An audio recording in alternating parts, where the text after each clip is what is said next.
ஒரு அண்டால தண்ணி வச்சு அந்த தண்ணியில் நல்ல சில்லு தண்ணியில் ஒரு தவளைக்காய் என்ன செஞ்சாங்களாம், போட்டாங்களாம். தவளைக்கா என்ன என் ஆனந்தம், என்ன என் ஆனந்தம் சொல்ல கூப்பிட்டு தூக்கி எனக்கு பிடிச்ச சில்லு தண்ணியில் என்ன செஞ்சுருக்கான். இப்போ நம்மளையும் பிசாசு அப்படி தான் என்ன செய்கிறான் அப்பப்போ. இல்லை, பிசாசு இழுக்கூடாது. நம்ம என்ன செய்கிறோன்னா நமக்கு பிடிச்ச விஷயத்தில் அவனவன் தன் தன் சுய சுய இச்சையினா இழுப்புண்டு சிக்குண்டு. பிசாசு கிடையாது, இப்போ நம்ம தான் போய் என்ன செய்கிறது, என்ன என் ஆனந்தம் என்ன என் அப்படியே போய் என்ன செய்கிறது, அப்படியே செட்டில் ஆகிடுறது. கடைசியில் அவன் சிம்மில் வச்சுருவான், தூக்கி அடுப்பில் வச்சு. பெரிய பாத்திரம் பார்த்தீங்களா, நம்ம வாழ்க்கை கொஞ்சம் பெரிய அளவு உள்ளதில் 80 வருஷம் 70 வருஷம், அதனால் கொஞ்சம் நேரத்தில் சூடு என்ன செய்யாது, ஏறாது, கொஞ்சம் நேரம் எடுக்கும். அல்லேலூயா. நமக்கு கொஞ்சம் சூடு பிடிக்கணும் அப்படின்னா கொஞ்சம் நேரம் ஆகணும். அவனுக்கு தெரியும் அது எப்போ நமக்கு சிம்மில் வைக்கணும், எப்போ நல்லா ஃபுல்லாக வைக்கணும்னு தெரியும். இப்போ சிம்மில் வச்ச உடனே இன்னும் கொஞ்சம் கதைன்னு ஆயிரும் பாருங்க, குதூகலம் கொண்டாட்டம். ஏன் வெது வெதுப்பாக இருக்குது.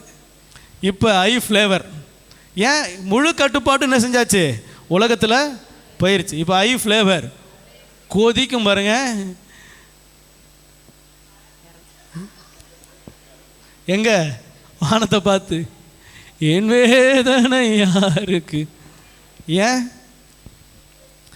ஏன்னா நம்ம பண்ணுற வேலை தான்.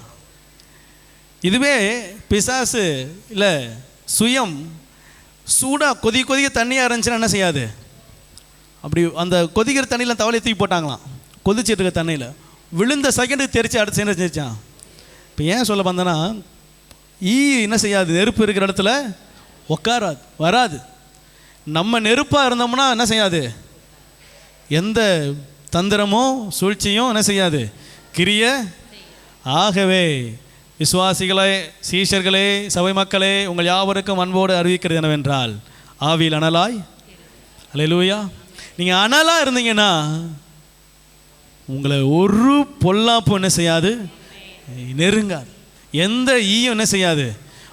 எவ்வளவு பெரிய கஷ்டம் வந்தாலும் அப்படியே என்ன செஞ்சிடும், கிட்ட வந்த வேகத்துக்கு அப்பா இங்கே அனலாக இருக்கு அங்கிட்டு போயிடும், என்ன செஞ்சிடும், திசை திரும்பிடும். ஆமென் சொல்லுவோமா? அல்லேலூயா.